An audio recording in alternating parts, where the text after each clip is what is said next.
जय हिंद all my dear students. आज फिर मैं आपके सामने हूँ करंट अफेयर लेके।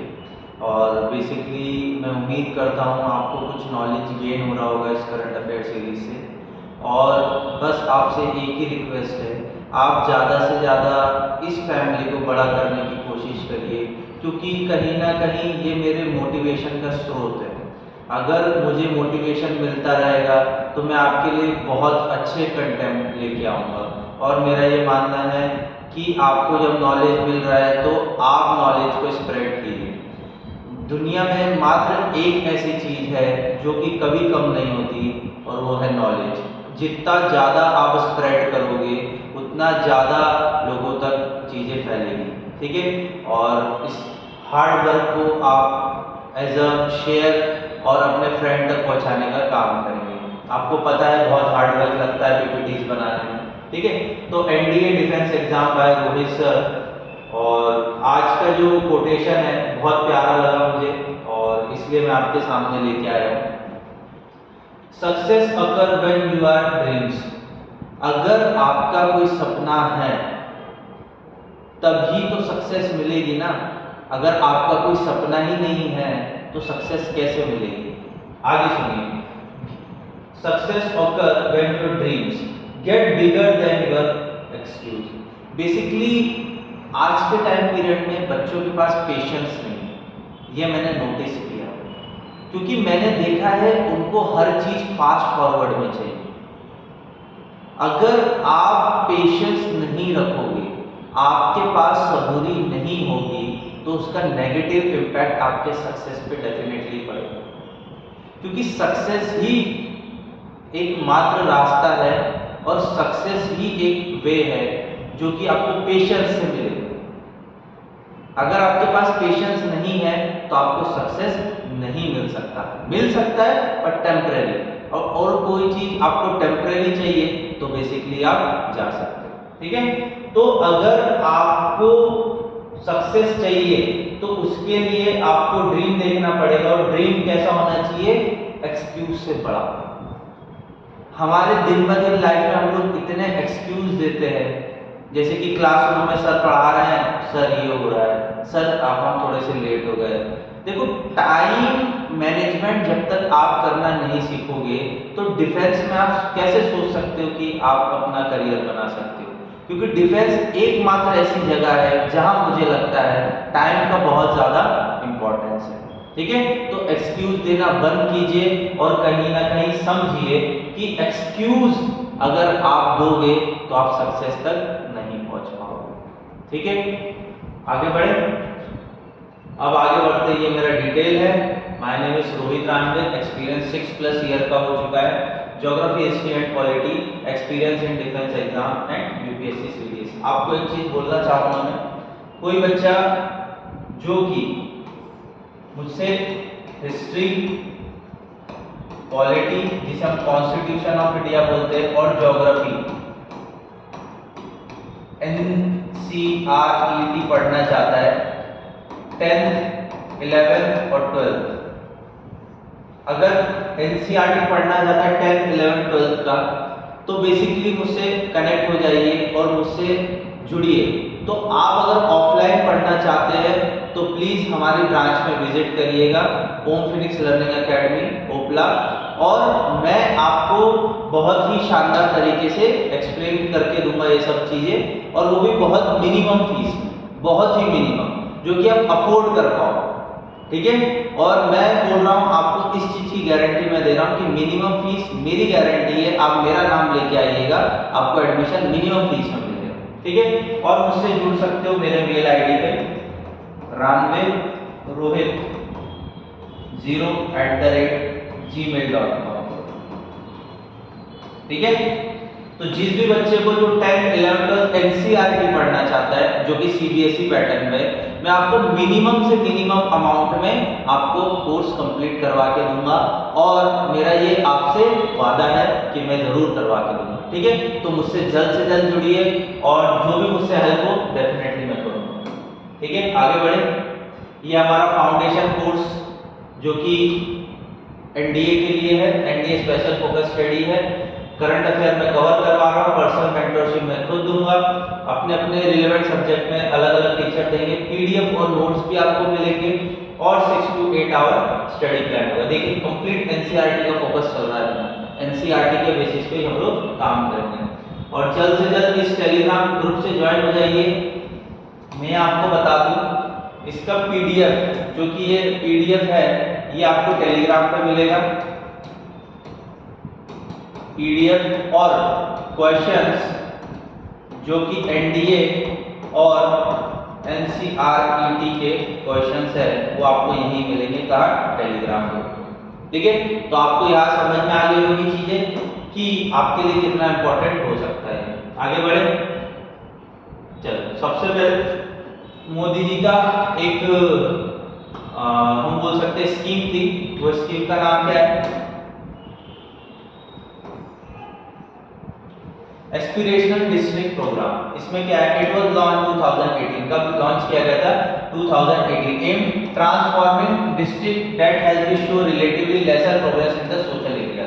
बेसिकली उन डिस्ट्रिक्ट को डेवलप करना जो कि ग्रामीण क्षेत्र में है और ज्यादा कनेक्ट नहीं है लोगों से। ठीक है, तो उन डिस्ट्रिक्ट को हम लोग को क्या करना है, प्रमोट करना है। Aspiration district are the district in India are affected by poor social economic indicator.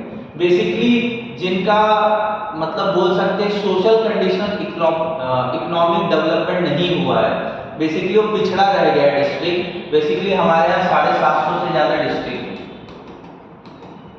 ठीक है, 750 से ज्यादा डिस्ट्रिक्ट है। तो बेसिकली हमें क्या करना है कि उन्हें कहीं ना कहीं जो एकदम छूट चुके हैं उसे हम फेम में लेके आएंगे। Broad contest of the program, इसका क्या कंटेस्ट है, कवरेज करेंगे सेंट्रल स्टेट स्कीम से, ठीक है, कोलैबोरेशन करेंगे सेंट्रल स्टेट लेवल प्रभारी ऑफिसर एंड डिस्ट्रिक्ट कलेक्टर से, ठीक है, क्योंकि डिस्ट्रिक्ट कलेक्टर भी एक डिस्ट्रिक्ट का हेड होता है, तो कहीं ना कहीं उसको भी देखना है। Competition among the district to monthly delta ranking, basically जो डिस्ट्रिक्ट एस्पिरेशन डिस्ट्रिक्ट होंगे हम उनसे कंपटीशन भी करवाएंगे कि उसके यहाँ स्वच्छ भारत अभियान की स्कीम कैसी चल रही है, साफ सफाई कैसा है, सैनिटेशन कैसा है, ड्रिंकिंग वाटर, म्युनिसिपल कॉर्पोरेशन की सुविधा कैसी है, तो वो भी हमको देखना है। The delta ranking of the aspiration district combines to innovative use of data, programmatic administration and keeping at the locus exclusive development. Basically development की बात हो रही है, कंपटीशन होगा कि कौन सी जो डिस्ट्रिक्ट है वो ज्यादा डेवलप है, ठीक है, तो इसका फोकस इसमें दिया जाएगा।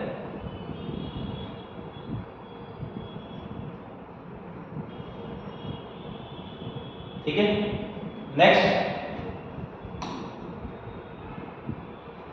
इसमें और क्या क्या रखा हुआ बातें वो भी देख लेते हैं। The ranking based on the increment program better 49 key performance indicator by 5 broad social economic things। मतलब 49 की परफॉर्मेंस है, मतलब 49 तरीके के पैरामीटर पे और ब्रॉड पैरामीटर 5 है। सबसे पहला हेल्थ और न्यूट्रिशन, याद रखना है, हेल्थ और न्यूट्रिशन का 30% मिलेगा, एजुकेशन का 30%, एग्रीकल्चर वाटर रिसोर्सेज का 20% है, फाइनेंशियल इंक्लूजन स्किल डेवलपमेंट के लिए 10% है और इंफ्रास्ट्रक्चर के लिए 10%। बेसिकली किसी डिस्ट्रिक्ट को हमको डेवलप करना है तो इस पे फोकस करना ही पड़ता है। बेसिकली क्या है, हेल्थ और न्यूट्रिशन बहुत बड़ा पैरामीटर है, दूसरा एजुकेशन, ये भी बहुत बड़ा पैरामीटर है, एग्रीकल्चर एंड वाटर रिसोर्सेज, मतलब हाँ एग्रीकल्चर की मुहैया कैसी है, वहाँ टेक्नोलॉजी यूज हो रहा है कि नहीं हो रहा है, दूसरा वाटर रिसोर्सेज कैसे हैं, ठीक है। नेक्स्ट फाइनेंशियल इंक्लूजन और स्किल डेवलपमेंट, स्किल डेवलपमेंट मतलब इंडस्ट्री का डेवलपमेंट होगा, ठीक है, और इंफ्रास्ट्रक्चर, वहाँ रोड, हाईवेज और ड्रेनेज सिस्टम कैसा बना होगा। उसके बाद वेरियस प्रोग्राम सच एज सक्षम विद्यान अभियान और अनामिका मुक्ति भारत एंड सुरक्षित हम सुरक्षित तुम, ठीक है, इस टाइप का फ्लैगशिप इनिशिएटिव चलाया जाएगा और किसके द्वारा, नीति आयोग के द्वारा। इसका फुल फॉर्म आप बताएंगे, नीति आयोग का फुल फॉर्म क्या है, आपका होमवर्क है। चैलेंजेस क्या है एडीबी, इनसफिशिएंट बजट रिसोर्सेज। सबसे पहली बात है कि एस्पिरेशन डिस्ट्रिक्ट डेवलपमेंट के लिए हमें चाहिए सबसे पहले रिसोर्सेज, मतलब क्या चाहिए, बजट चाहिए। लैक ऑफ द कोऑर्डिनेशन, मतलब एक डिस्ट्रिक्ट से दूसरे डिस्ट्रिक्ट का कोऑर्डिनेशन नहीं। Data high equality administrative data, मतलब हमारे पास बहुत से लोगों का डाटा नहीं है। अब जब डाटा नहीं है तो उसको क्या नहीं कर सकते हम, डेवलपमेंट की तरफ लेके नहीं जा सकते। दूसरा रैंकिंग मेथड, ठीक है। दूसरा क्या है, रैंकिंग मेथड। रैंकिंग मेथड जो करी जाती है कहीं ना कहीं वो रैंकिंग मेथड में भी इनइक्वालिटी है। और एजुकेशन, सबसे बड़ी चीज है कि एजुकेशन वहां तक पहुंच नहीं पा रही है। आज भी ग्रामीण क्षेत्र में एजुकेशन का स्तर या स्कूल का स्तर ज्यादा है नहीं, ठीक है। तो ये सब चीजें हम नोट मार्क कर रहे हैं, क्वालिटी ऑफ एजुकेशन, ठीक है। यहाँ तक समझ में आई होगी, मुझे लगता है चीजें क्लियर हो गई होगी।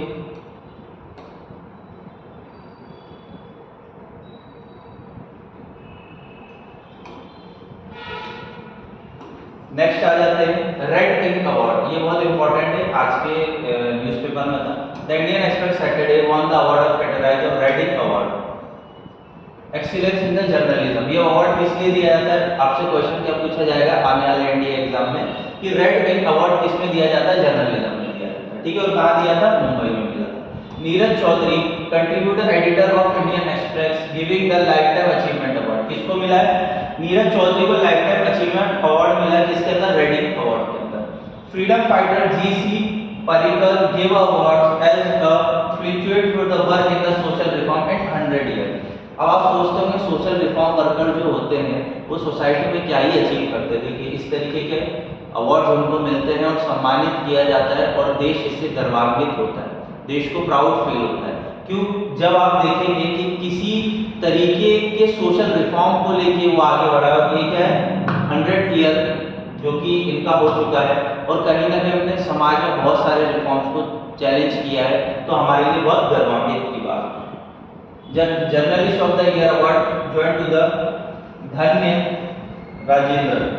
जर्नलिज्म ईयर मतलब अच्छा जर्नलिस्ट कौन है इस साल का, कौन है, धन्य राजेंद्र। याद रखना है आपको, इससे ज्यादा क्वेश्चन फ्रेम नहीं होगा। एक तो चीज है रेड इंक अवार्ड कहाँ किसको मिला था, दूसरी चीज जर्नलिज्म में मिलता है और जर्नलिस्ट ऑफ द ईयर किसको मिला, ठीक है। यहाँ तक चीजें क्लियर हुई होंगी। आगे OTP and bank fraud must common cyber crime. देखो ओटीपी तो आपको पता होगा, ओटीपी वन टाइम पासवर्ड होता है। ओटीपी मतलब वन टाइम पासवर्ड, ठीक है। And bank fraud, basically bank fraud इसी से होता है, जैसे ही आप किसी थर्ड पार्टी ऐप में जाते हैं वहां से आपको ओटीपी आता है, आपने पिन डाला, जब जाके आपका ट्रांजैक्शन होता है। तो ये बहुत ज्यादा फ्रॉड हो चुका है, ठीक है ना। किधर हो चुका है, दिल्ली में। अब रिपोर्ट पढ़ते हैं। As per the report Delhi was the 685 cyber crimes at last year compared to 345 in 2021। 2011 में 2011 में 345 क्या हुए थे, केसेस हुए थे, और 2020 में कितने थे, 166। और धीरे धीरे क्या दिख रहा है, इंक्रीज दिख रहा है। 685 क्राइम केसेस दिखे गए 2022 के अंदर। The majority of cases is 184 where to transaction of the obesity sexually expect photo and videos data shown। ज्यादातर ट्रांजैक्शन किस बेसिस पे हुआ है, सेक्सुअली अफर्ड के, मतलब किसी की फोटो खींच ली, फोटो खींचने के बाद उसको असॉल्ट कर रहे हैं और उससे ट्रांजैक्शन करवा रहे हैं। तो कहीं ना कहीं जैसे कि बहुत सारे ऐसे इलीगल वेबसाइट्स हैं जहाँ क्या होता है कि मतलब जो फीमेल होती है वो आपको मतलब अट्रैक्ट करने के लिए न्यूडिटी करती है, तो वहाँ से आपसे बोलती है कि 100 रुपये डालो, 200 रुपये डालो, ठीक है ना। तो इस तरीके के जो वेबसाइट्स हैं वहाँ से सबसे ज़्यादा हमको ट्रांजैक्शन देखने को मिले, ठीक है। और इसमें Bengaluru rank the highest report when it come in cyber crime. सबसे ज़्यादा बेंगलुरु के यहाँ देखा गया, ठीक है। According to senior police officer OTP and online banking fraud were most common in the cyber crime reported in the city। Basically OTP share करना कहीं ना कहीं आपके लिए घातक हो सकता है। और रिपोर्ट किसने दी है, रिपोर्ट किसने दी है, नेशनल क्राइम रिकॉर्ड ब्यूरो, जिसे क्या बोला जाता है, NCRB। कल ही मैंने डिस्कस किया था 10th वाले स्टूडेंट के साथ, 9th के साथ। मिनिस्ट्री ऑफ होम अफेयर्स के अंदर आती है, आपसे क्वेश्चन यही पूछा जाएगा कि एनसीआरबी कौन सी मिनिस्ट्री के अंदर आती है, मिनिस्ट्री ऑफ होम अफेयर्स के अंदर आती है। तो यहां तक समझ में आई होगी चीजें। अब ये भी इंपॉर्टेंट टॉपिक है, टॉपिक बोले तो यही बोलना चाहूंगा कि बेसिकली ये इंपॉर्टेंट है। Mount Merapi of Indonesia. अब क्या है, मिरापी एक माउंटेन है जो कि फायर कंट्री का most active Indonesia volcano 130 volcano है, किधर है? इंडोनेशिया के अंदर। 130 एक्टिव वॉल्केनो है इंडोनेशिया में, याद रखना, जिसमें से मिरापी सबसे इंपॉर्टेंट है। It rises 2900 metre and step slope dense vegetation और स्लोअर स्काई। मतलब बेसिकली इसका जो राइज होता है, ठीक है, तो अप्रोक्सीमेटली 2900 मीटर का है और स्टेप स्लोप है और डेंस वेजिटेशन है आजू बाजू के area. It located near the centre of island of Java, Indonesia, culture capital और योगाकर्ता। ठीक है, योगाकर्ता मतलब ये कहाँ सिचुएटेड है? जावा आइलैंड में, कहाँ? इंडोनेशिया में, और बेसिकली योगाकर्ता के पास। Now Miripi last significant eruption was 2010, मतलब 2010 में लास्ट सिग्निफिकेंट बहुत बड़ा इम्पैक्ट देखा गया है, जिसमें 300 people were killed and 2,80,000 residents were forced to evacuate the surrounding area। 2010 में करीब 300 लोग मर गए थे और 2,80,000 लोगों को वहां से हटाना पड़ा। अभी जो माउंट मिरापी आज न्यूज में आया था उसमें करीब 5-6 लोगों की मृत्यु हो चुकी है। ठीक है, Indonesia is located on the Pacific ring of fire. Indonesia कहाँ सिचुएटेड है? पैसिफिक रिंग ऑफ फायर, याद रखना है। ठीक है, जो मैं अंडरलाइन कर रहा हूँ, होल मार्क कर रहा हूँ, आपके लिए इंपॉर्टेंट हो जाता है। आप कीवर्ड बना लीजिए एनडी वाले student. The ring of the fire also referred to the circum Pacific belt. कहाँ आता है? सर्कम पैसिफिक बेल्ट में आता है, along the Pacific Ocean and the active volcanoes are frequently earthquake. Japan का भी यही हाल है, जापान में भी यही होता है, इंडोनेशिया, मलेशिया, मतलब ये जो कंट्रीज है, जापान हो गया, कंबोडिया हो गया, वियतनाम हो गया, तो वहां भी फ्रीक्वेंटली ये सब चीजें देखने को मिलती है। ठीक है, यहाँ तक समझ में आया? अब थोड़ा सा मैप के थ्रू देख लेते हैं। ये देखिए, ये रहा इंडोनेशिया। अब इसके आजू बाजू में देखिए कितनी सारी प्लेट्स है। ये ऑस्ट्रेलियन प्लेट है, लिख देता हूँ, दिख नहीं रहा होगा, ऑस्ट्रेलियन प्लेट है। ठीक है, ये कौन सी प्लेट है? Philippine plate. ऊपर कौन सी है? Eurasian plate. ठीक है, ये हो गई आपकी कैरेबियन प्लेट, ये नॉर्थ अमेरिकन प्लेट हो गया, और ये यूरेशियन प्लेट, मतलब ये वहां से कंटिन्यू है। ठीक है, ये अरेबियन प्लेट हो गया, अरेबियन प्लेट। ये हो गया अफ्रीकन प्लेट, ये हो गया इंडियन प्लेट। ठीक है, यहां तक समझ में आ गया। और ये रहा हमारा कौन सी? नाज़का प्लेट, बड़ी प्लेट है पैसिफिक ओशन के बाद। ठीक है, और यहीं से फोकस प्लेट भी दिखेगा आपको, और ये रहा पैसिफिक ओशन। ठीक है, इंडोनेशिया, ये जो सीक्वेंस है उसका इतनी सारी प्लेट है, तो आप मान सकते हो। और ये कहाँ आता है? The Pacific of ring of fire. ठीक है, यहाँ तक चीजें समझ में आ गई। जो नहीं दिख रहा होगा उसको थोड़ा सा मैंने ये कर दिया, और पीडीएफ में देख लेना, आपको कंफर्टेबली समझ में आ जाएगा। ठीक है, चलो, I hope you will be understand. चलो आ जाइए, आज का जो हमारा टॉपिक है वो है इन्फ्लेशन पे। किस पे? इन्फ्लेशन पे, जिसे हम क्या बोलते हैं? महंगाई। इसे हम क्या बोलते हैं? महंगाई। चलो, आपको धीरे धीरे करके चीजें समझना है कि महंगाई है क्या और महंगाई बढ़ती क्यों है सोसाइटी में। ये इंपॉर्टेंट टॉपिक आप बिल्कुल स्किप मत करिएगा। इकोनॉमी का बहुत कॉन्सेप्चुअली टॉपिक आपको 11th-12th की एनसीईआरटी में इकोनॉमी में मिल जाएगा। ठीक है, what is inflation? Inflation as defined by the International Monetary Fund. सबसे पहली अंडरलाइन करने वाली चीज कि इन्फ्लेशन कौन डिसाइड करता है, धीरे धीरे समझेंगे। इन्फ्लेशन डिसाइड करता है International Monetary Fund. Is the rate increase in the price for the given period in comparison a broad measure of overall price of the specific good and the services. मतलब समय के साथ goods and services की जो price है वो बढ़ जाए, उसे हम क्या बोलते हैं? इन्फ्लेशन। ठीक है, it reflect the rising cost of living, indicates how much expensive goods and services has become a specified period, usually a year. Basically कोई व्यक्ति अगर गुड्स ले नहीं पा रहा है, कोई सर्विस ले नहीं पा रहा है, तो उसका लिविंग ऑफ द स्टैंडर्ड वो डेवलप नहीं हुआ, बट महंगाई डेवलप हो गई। ठीक है, एग्जांपल हम देखेंगे। Price stability, maintaining a moderate level of inflation seen as the desirable, and economic stability encourages spending and the investment of consumer, business, expert and the overall time. Basically क्या बोलना चाह रहा है, अगर इन्फ्लेशन समय के साथ बढ़ रहा है उसमें कोई बुराई नहीं। अगर महंगाई बढ़ रही है, जैसे कि हम मान के चलते आज से 10 साल पहले 10 रुपए की वैल्यू जो थी वो इम्पोर्टेंट थी, हम मान सकते 10 रुपए बहुत इंपॉर्टेंट होता, 10 रुपए में काफी सारी चीजें हो जाती थी, पर आज मुझे लगता है 10 रुपए में तो आपकी एक चाय भी मिलना मुश्किल है। ठीक है, मिल जाती है but small amount of the cup में, पहले 10 रुपए में बहुत कुछ हो जाता।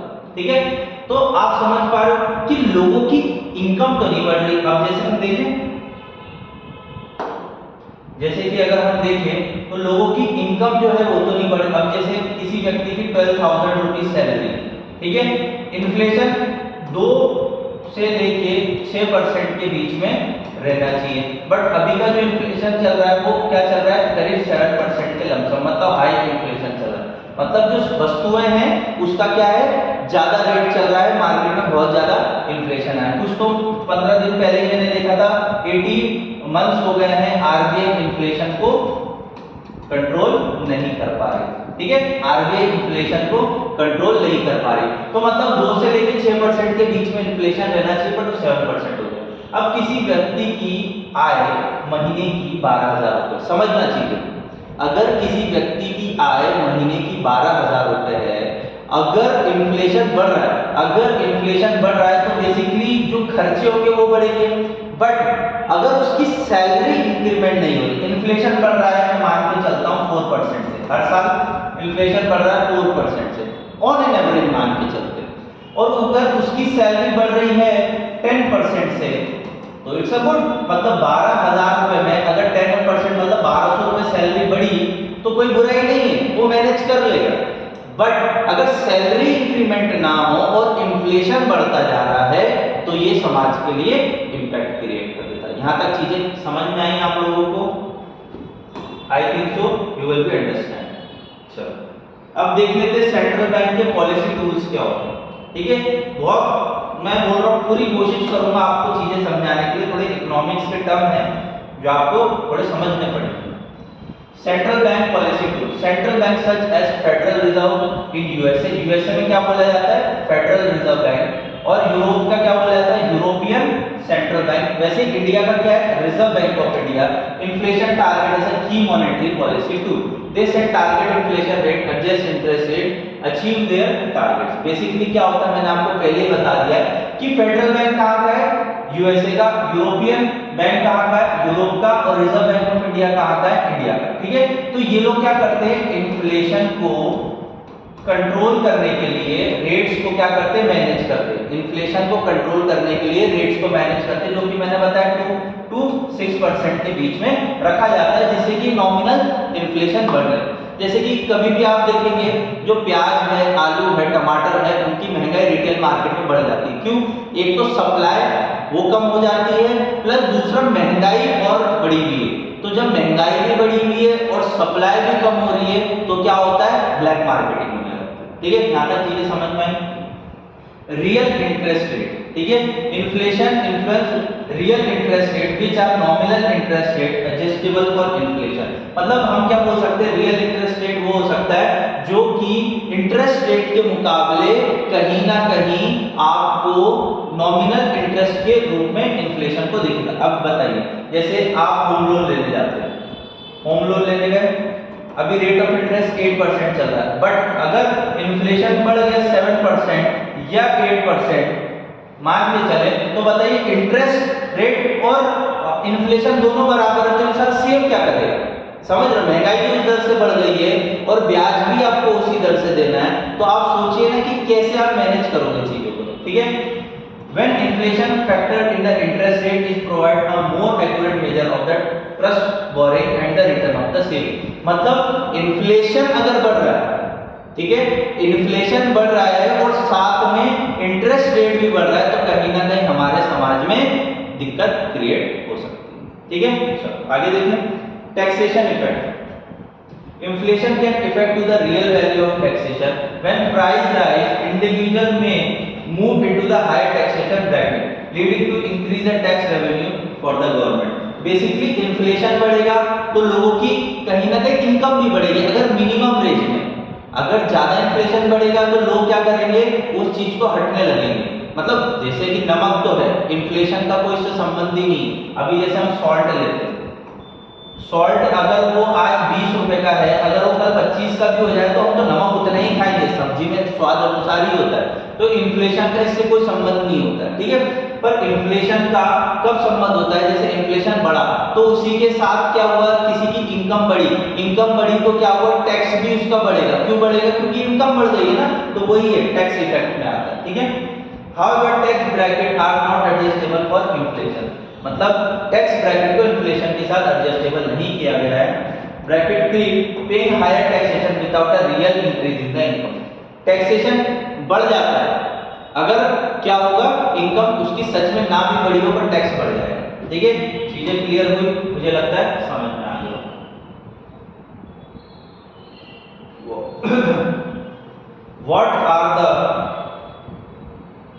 what are the difference causes of inflation, अभी हम समझते हैं कि डिफरेंस कॉजेस क्या है इन्फ्लेशन के, ठीक है, समझते हैं। सबसे पहले डिमांड टू इन्फ्लेशन, ठीक है, मैं रीड कर देता हूं फिर समझा देता हूं।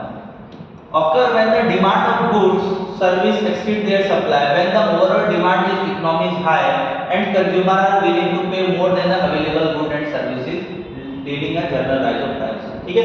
अब आपको लिटरली भाषा में ये समझाना चाहूंगा मैं कि डिमांड और पुल इन्फ्लेशन क्या होता है।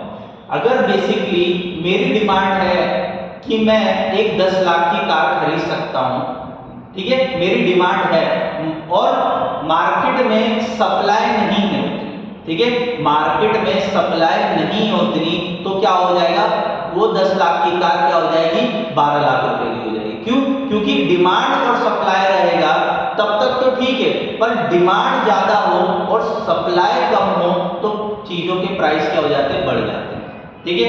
जैसे कि हम देख सकते हैं आलू टमाटर, अगर मार्केट में सप्लाई अगर कम है और डिमांड ज्यादा है तो बेसिकली टमाटर 200 रुपए किलो होने ही होना है। क्यों, क्योंकि सप्लाई नहीं है, ठीक है, तो उसी को बोलते हैं डिमांड पुल इन्फ्लेशन, ठीक है।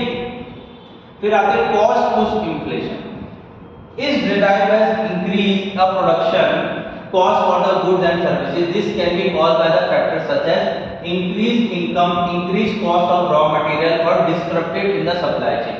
बेसिकली कॉस्ट पुल इन्फ्लेशन कब होता है, जब कि बेसिकली रॉ मटेरियल, जैसे कि आप मान के चलिए कि कॉटन है, ठीक है, कॉटन से मील तक ले जाने में अगर उसको खर्चा ज्यादा बैठ रहा है, ठीक है, अगर उसको खर्चा ज्यादा बैठ रहा है, पहले तो क्या करेगा, रॉ मटेरियल निकालेगा, उसके बाद ट्रांसपोर्ट का खर्चा, फिर मिल के प्रोडक्शन का खर्चा, उसके बाद एंड कंज्यूमर तक जाएगा, तो वहीं आ जाता है कॉस्ट पुल इन्फ्लेशन। क्योंकि रॉ मटेरियल और सप्लाई चेन का खर्चा भी तो बढ़ गया है ना, तो उसी वजह से क्या होगा, आपका जो लास्ट प्रोडक्ट है वो भी महंगा हो जाएगा, ठीक है। यहां तक चीजें समझ में आई, उसे हम क्या बोलते हैं, कॉस्ट पुल इन्फ्लेशन। नेक्स्ट आ जाता है, for instance as per CPI inflation oil and fat March 2022 18.79 as a geopolitical crisis due to the Russia-Ukraine war and oil prices higher. Basically क्या हुआ था 2022 से रशिया यूक्रेन वॉर की वजह से कहीं ना कहीं इन्फ्लेशन हर कंट्री में बढ़ने की संभावना देखी गई, ठीक है। अब आ जाते हैं बिल्ट इन और वेज प्राइस इन्फ्लेशन। ये क्या है, this type of inflation describe a feedback between the wages and prices when the worker demand higher wages business में raise price to cover the increase the labour cost. यहां समझो, अगर आप किसी company में वर्क कर रहे हो तो आप क्या करोगे, डिमांड करोगे कि मेरा वेज बढ़ाया जाए। अब जब वेज बढ़ाना होगा तो कंपनी को अगर वर्कर रखना है तो वेज बढ़ाएगा, बट दूसरी तरफ वो क्या करने लगेगा कि जो प्रोडक्शन हो रहा है उसका वेज बढ़ा देगा। क्यों, क्योंकि कंपनी को तो वेज निकालना है, और क्योंकि कंपनी को वेज निकाल के किसको देना है, आपके वर्कर को देना है, और उसमें से प्रॉफिट भी निकालना है, तो उसी को क्या बोला जाता है, बिल्ट इन और वेज प्राइस इन्फ्लेशन। मतलब वर्कर ने डिमांड करी किसकी, इंक्रीमेंट की, तो उन्होंने क्या कर दी, गुड्स की डिमांड बढ़ा दी, ठीक है, गुड्स की सप्लाई की डिमांड बढ़ा दी, और क्या किया, वहां से पैसा उठाने लगे, ठीक है। यहाँ तक मुझे लगता है आई होप सो समझ में आ गया होगा। ठीक है, अब उसके बाद एक टॉपिक और है, ठीक है, मॉनेटरी इन्फ्लेशन। ठीक है, monetary inflation often lead to the increase in the money supply in an economy. When there is a more money in the circulation, consumer have the more purchasing power, which is driver demanding in the price. समझो, monetary inflation, अगर महंगाई बढ़ी plus लोगों के पास ज्यादा पैसा आया, लोगों के पास जब ज्यादा पैसा आएगा तो वो मार्केट में निकलेंगे, कोई भी हो, चाहे मैं हूं चाहे आप हो। समझ लो, इकोनॉमी में एक टर्म होता है इन्फ्लेशन, जिसमें मॉनेटरी इन्फ्लेशन होता है। अगर आपके पास इनकम सोर्स बढ़ेगा तो definitely you will purchase more higher brand supply. ये डिमांड और सप्लाई का एक इन्फ्लेशन रेट है, तो वही लिखा हुआ है when there is a more money in circulation। अगर सर्कुलेशन में ज्यादा मनी, मतलब मार्केट में ज्यादा पैसा है, लोगों के पास ज्यादा पैसा है, तो consumer have more purchasing power, मतलब लोग क्या करेंगे, डिमांड ज्यादा करेंगे, और जब डिमांड होगा तो सप्लाई देना पड़ेगा, which can therefore demand and the price। जब डिमांड बढ़ेगी तो सप्लाई बढ़ेगी, सप्लाई बढ़ेगी तो प्राइस बढ़ेगा। ठीक है, यहां तक आई होप सो अंडरस्टैंड। ठीक है, चीजें क्लियर हो गई। अब नेक्स्ट आ जाते हैं supply shock and supply shock occur. ठीक है, थोड़ा सा ही बचा है, हम लोग खत्म कर लेते हैं। मुझे आई होप सो अंडरस्टैंड हो रहा होगा। Supply shock occur when there are sudden and unexpected disruption of supply goods and service, natural disaster, geopolitical events and other unforeseen circumstances lead the reduction in supply causes the rise of price। Supply shock का मतलब ये होता है कि जैसे recent में हमने पढ़ा यूक्रेन रशिया वॉर जो चल रहा है, उसके अंदर क्या हुआ, यूक्रेन से बीड्स नहीं आ रहे हैं और रशिया से ऑयल सप्लाई नहीं हो रहा है, तो क्या हुआ, मार्केट में क्लॉस मच गया, कहीं ना कहीं भगदड़ मच गई कि हम कहां से अब इंपोर्ट करें एक्सपोर्ट करें। तो सप्लाई कम हुई, डिमांड तो उतनी की उतनी है, तो कहीं ना कहीं ये दिखाता है कि प्राइस इन्फ्लेट हो जाएंगे। क्या हो जाएगा, प्राइस इन्फ्लेट हो जाएंगे। ठीक है, नेक्स्ट आ जाओ, बिल्ट इन द एक्सेप्शंस। ठीक है, the people expect price to rise in the future, they may adjust behaviour according, this can be create a self यूनिंग propensity where the business raise price anticipation of higher cost and the consumer accept further increase may buy more and now contribute to inflation। क्या होता है, बहुत ऐसी भी चीज होती है कि लोग खुद इन्फ्लेशन बढ़ाने पे तुले होते हैं। जैसे कि देखिए, अगर इन्फ्लेशन आपको बढ़ाना है तो आप क्या कर सकते हो, स्टॉक कर सकते हो किसी चीज को, और वो कहीं ना कहीं क्राइम है। ठीक है, अगर मैं आपको एक बात बोलता हूँ, लोगों का कंज्यूमर ऑनियन को लेके बहुत ज्यादा है, अगर ऑनियन का स्टॉक कर दिया जाए या ऑनियन मार्केट तक सप्लाई किया ही ना जाए तो कहीं ना कहीं क्या होगा, इन्फ्लेशन बढ़ेगा। क्यों, क्योंकि स्टॉक ही नहीं है, लोगों की तो डिमांड है, तो फिर जो चीज 20 रुपए में मिल रही थी वो चीज 50 रुपए में मिलने लगेगी, क्योंकि सप्लाई नहीं है और डिमांड ज्यादा है। ठीक है, तो इन्फ्लेशन का मतलब यही है कि महंगाई, और महंगाई किस किस तरीके की होती है मैंने आपको बता दिया था। अब एक बात बताओ, महंगाई जो है किन लोगों को इफेक्ट नहीं करता होगा, महंगाई उन लोगों को ज्यादा इफेक्ट नहीं करता जिनका 1 CR की कार वो परचेज कर सकते हैं। ठीक है, क्योंकि वो 1 CR को क्या कर रहे हैं, वैट और सर्विस टैक्स प्रोवाइड कर रहे हैं गवर्नमेंट। ठीक है, समझ में आई चीजें, आई होप सो इन्फ्लेशन आपको समझ में आया होगा। एक कुछ चीज है, अब मॉनेटरी पॉलिसी कमेटी में कौन कौन होता है, बस ये जान लेते हैं लास्ट, और ये इंपॉर्टेंट है। ठीक है, मॉनेटरी पॉलिसी कमेटी के अंदर कौन कौन होता है, एक एक्स ऑफिसो चेयरमैन होता है जो कि आरबीआई का गवर्नर होता है, और टू डिटरमाइन, अब ऑब्जेक्टिव क्या है, to determine the policy rate required achieve the inflation. Basically क्या होता है कि एक्स ऑफिसो चेयरमैन कौन होता है, आरबीआई के गवर्नर होते हैं, और टारगेट क्या होता है, देखिए 4 ± 2%, मतलब 4 से लेके 6% के बीच में इन्फ्लेशन है तो चलेगा, उससे ज्यादा नहीं होना चाहिए। तो यही आज हमारा इन्फ्लेशन का टॉपिक था जो कि मैंने लास्ट में खत्म किया, और मेरा यही मानना है कि इन्फ्लेशन में आपको कोई डाउट नहीं रहा होगा, महंगाई कैसे बढ़ती है, महंगाई को हम कंट्रोल कैसे कर सकते हैं, महंगाई और कैसे डिस्टर्ब की जाती है, और भी आपको पढ़ना है तो प्लीज विजिट करें हमारे ओम फिनिक्स लर्निंग एकेडमी ओखला में, जो कि हमने एनडीए का बैच स्टार्ट कर दिया है। अगर आपको हिस्ट्री, ज्योग्राफी, पॉलिटी मुझसे पढ़ना है विद एनसीईआरटी तो प्लीज विजिट करें और मुझसे कांटेक्ट करें, फर्दर डिटेल्स आपको मिल जाएगी। थैंक यू फॉर वॉचिंग, आपका धन्यवाद, और प्लीज आपको लाइक और शेयर जरूर करना है जिससे कि मुझे कॉन्फिडेंस बिल्ड होता है। Thank you.